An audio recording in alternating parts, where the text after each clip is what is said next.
তো কেমিস্ট্রি বলছে যে আপনার একজন চিকিৎসকের বা ডাক্তারের যদি কেমিস্ট্রি সম্বন্ধে জ্ঞান না থাকে, উনি যাতে চিকিৎসা না দেন। ঠিক তো আছে? একজন ডক্টর কেমিস্ট জি। সম্পর্কে তার ধারণা থাকা দরকার কেন? হ্যাঁ, হ্যাঁ।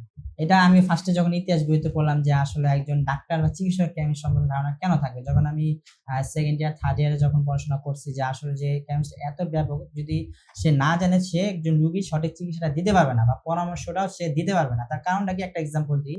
আসসালামু আলাইকুম, আমি মোহাম্মদ আফজাল, ডিজিটাল মার্কেটার। গত ভিডিওতে আমরা জেনেছিলাম চিকিৎসা বিজ্ঞানের মূলনীতি। আপনি যদি চিকিৎসা বিজ্ঞানের মূলনীতি না জানেন তাহলে বছরের পর বছর ওষুধ বা চিকিৎসা গ্রহণ করবেন, কিন্তু আপনি সঠিক চিকিৎসা পাবেন না। যাই হোক, আজকে আমরা আলোচনা করব ইউনানি চিকিৎসা বিজ্ঞান নিয়ে এবং ডক্টর এবং হাকিমের মধ্যে পার্থক্য। আসসালামু আলাইকুম স্যার, আপনি তো একজন ইউনানি চিকিৎসক অর্থাৎ হাকিম। জি। তো গত ভিডিওতে আমাদের এই বিষয়টা সংক্ষিপ্ত করে বলেছিলেন, আজকে আবারও বলুন এবং পাশাপাশি এটাও বলুন যে ডক্টর এবং হাকিমের মধ্যে পার্থক্য কি। অনেকেই হাকিমি চিকিৎসা বোঝে না, মনে করে হাকিম চিকিৎসা উল্টাপাল্টা চিকিৎসা। হ্যাঁ। এই বিষয়গুলো আমাদের অডিয়েন্সদের একটু ক্লিয়ার করে দিন।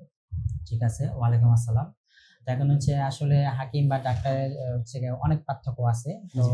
চিকিৎসা বিজ্ঞানের যে মূলনীতি নিয়ে আমরা আলোচনা করেছিলাম গত ভিডিও, এটা ব্যাপক, মানে আলোচনাটা শেষ হবে না। তো আজকে হচ্ছে ডাক্তার এবং হাকিমের মধ্যে পার্থক্য। আর হাকিম বলতে যে অনেকে উল্টাপাল্টা চিকিৎসা মনে করে, ওটাও ক্লিয়ার করব। এখন হচ্ছে ডাক্তারের যে মেডিকেল যে সাবজেক্ট গুলো, আমাদের যে মেডিকেল হাকিম সাবজেক্ট গুলো ইংলিশ ভাষার সবগুলো, তাদের আমাদের সেম, বাট তাদের থেকে আমাদের সাবজেক্ট গুলো আরো বেশি। সেগুলো কি কেমিস্ট। যে একজন হাকিম হচ্ছে একজন রোগী দেখবে, তার নিজস্ব ফর্মুলা অনুযায়ী ওষুধ তৈরি করে দিবে যাতে একজন পেশেন্ট বা রোগী সঠিক চিকিৎসাটা পায় বা সঠিক ওষুধটা পায়। ঠিক আছে? কিন্তু ডাক্তার কিন্তু সে বিভিন্ন কোম্পানি ওষুধ লিখে দেয়, হ্যাঁ? আর হাকিম শব্দটা হচ্ছে কি হেকমত থেকে আসে। হেকমত মানে হচ্ছে সূক্ষ্ম জ্ঞান। আর ডাক্তার মানে হচ্ছে কি চিকিৎসক। মানে হচ্ছে কি আপনার সে চিকিৎসা দিবে। ওষুধের মাধ্যমে বা হচ্ছে অপারেশনের মাধ্যমে বা পরামর্শের মাধ্যমে। এখন আমাদের যে একজন কেমিস্ট বা আমরা যে ওষুধ তৈরি করি, এখন একজন কেমিস্টের জনক হচ্ছে জাবের ইবনে হাইওয়ান। এই ২-৩ টা পার্থক্য আমরা একটু আলোচনা করলে হাকিম আর ডাক্তারের মধ্যে মানে বিস্তারিত মানে একটু পার্থক্যটা বুঝতে পারবো।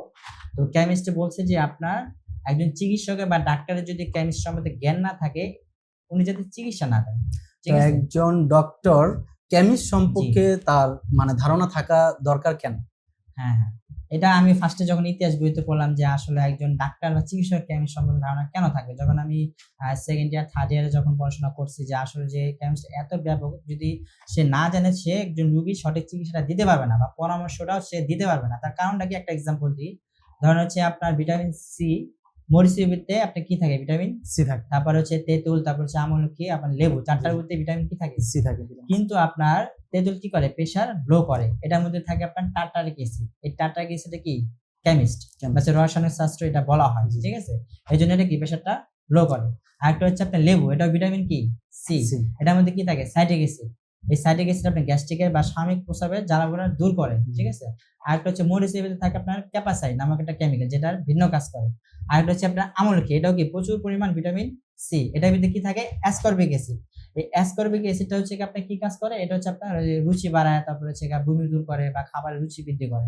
এই যে ৪ টার মধ্যে ভিটামিন সি থাকে। যদি আপনি কেমিস্ট যদি না জানেন, ৪ টার কাজ যে ভিন্ন, আপনি কি জানতে পারতেন? না। বুঝতে পারছেন? ওয়াও, খুব চমৎকার। আমিও কিন্তু আজকে স্যারের সাথে ভিডিও করতে এসে এই কেমিস্ট সম্পর্কে আসলে আমার ধারণা হলো। হয়তো অডিয়েন্সটাও বুঝতে পারতেছেন যে কেমিস্টটা আসলে কতটা রেয়ার। যে কেমিস্ট যদি না জানা থাকে তাহলে আসলে আমরা কিন্তু অনেক ডাক্তারের কাছে যাই, তারা কিন্তু কেমিস্ট সম্পর্কে জানে না, বা জানে কিনা আমি জানি না। তারা হয়তো একটা মুখস্থ ওষুধ দিয়ে দেয়, আমরা সেটা সেবন করি, হয়তো কাজ হয়, অনেক সময় হয় না। কিন্তু কেমিস্ট যদি জানা থাকে তাহলে অবশ্যই আপনার চিকিৎসা নিলে আপনার অবশ্যই আপনার কাজ হবে। জি, মানে সঠিক চিকিৎসাটা সে পাবে আরকি। ধরেন হচ্ছে আমার কাছে যখন রোগী আসে তখন তো বলি যে আপনি এগুলা নিষেধ। ঠিক আছে? কেন নিষেধ? এই কারণে নিষেধ। উনি তা জানে না এটা কেমিক্যাল আছে, এটা রোগটা বাড়ায়, বৃদ্ধি করে। এখন হচ্ছে গিয়ে আপনার অ্যালার্জি যদি সমস্যা, অনেকে দেখবেন পুঁইশাকে অ্যালার্জি, মানে পুঁইশাকে যে কেমিক্যাল গুলো থাকে, হ্যাঁ? ওটাতে তার অ্যালার্জি বাড়ায়। ঠিক আছে? আবার গরুবিতে থাকে এক ধরনের কেমিক্যাল। এখন ওগুলা তো আপনার নিষেধ। বিভিন্ন রোগ অনুযায়ী বিভিন্ন ধরনের প্রস্রাবের সমস্যার জন্য আপনার উত্তেজনক কোনো ওষুধ খাওয়া যাবে না। যদি উত্তেজনক ওষুধ খান অথবা হচ্ছে আপনার কোনো খাদ্য খান, গরু গোশত যদি আসেন, তখন প্রস্রাব সমস্যাটা কি আরো বাড়ে। ঠিক আছে? আবার মাঝখানে যে দ্বিতীয় বলছেন যে উল্টাপাল্টা যে চিকিৎসা হাকিম, হ্যাঁ? এই যে হাকিম আসলে একজন রেজিস্ট্রার, আমরা তো ফুটপাতে বা হচ্ছে বিভিন্ন পেজে দেখি যে হাকিম লেখা থাকে। একজন হাকিমের যে আদর্শ, যে হাকিমের যে যিনি মেডিকেল সেক্টর, ওনার হচ্ছে কি উচ্চতা অনেক, কারণ হাকিম শব্দটা হিকমত থেকে আসে। ওনার কেমিস্ট সম্বন্ধে ধারণা থাকতে হবে। এন্ড মানে ডাক্তার এমবিবিএস যা উনি সেম, বাট হাকিম কিন্তু আপনার নিজস্ব ফর্মুলা অনুযায়ী ওষুধটা তৈরি করতে পারবে, জি একজন রোগীকে দিতে পারবে।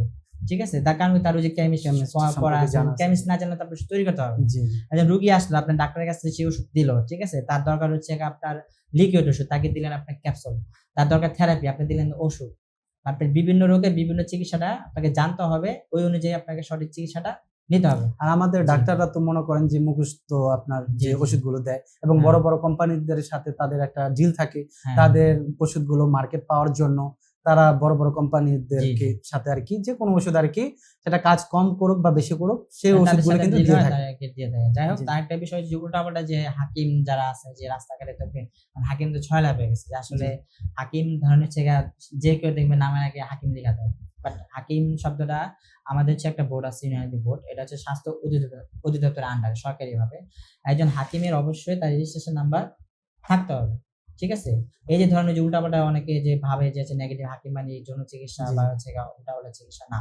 একজন আদর্শ হাকিম হচ্ছে তার রেজিস্ট্রেশন নাম্বার থাকতে হবে, জি এবং হচ্ছে যে মেডিকেল যে পড়াশোনা করে ওটা মেডিকেল থাকতে হবে, যে আসলে থাকতে কোন মেডিকেল থেকে সে পড়াশোনা জি করছে।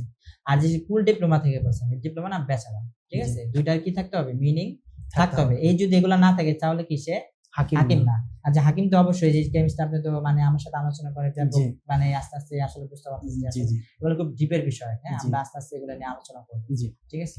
জি। ধন্যবাদ। একজন ডাক্তার থেকে কিন্তু একজন হাকিম অনেক সম্মানিত। তো আপনি একজন আদর্শবান হাকিম কি করে বুঝবেন? তার মেডিকেল সার্টিফিকেট এবং তার সরকারি যে আপনার লাইসেন্স সেটা আপনি দেখবেন। তারপরে আপনি একজন ভালো হাকিমের সাথে পরামর্শ করে সঠিক চিকিৎসা নিবেন। তাহলে এতে আপনার ভালো হবে, ভালো চিকিৎসা পাবেন। স্যারের সাথে যোগাযোগ করার জন্য আমাদের স্ক্রিনে দেওয়া নাম্বারে স্যারের সাথে যোগাযোগ করবেন, অবশ্যই কল করবেন, স্যারের সাথে ভালো একটা পরামর্শ নিবেন এবং যে কোনো প্রশ্ন থাকলে অবশ্যই কমেন্ট করে জানাবেন এবং লাইক ও শেয়ার দিয়ে আমাদের সাথে থাকবেন। আজকে এই পর্যন্তই। আসসালামু আলাইকুম।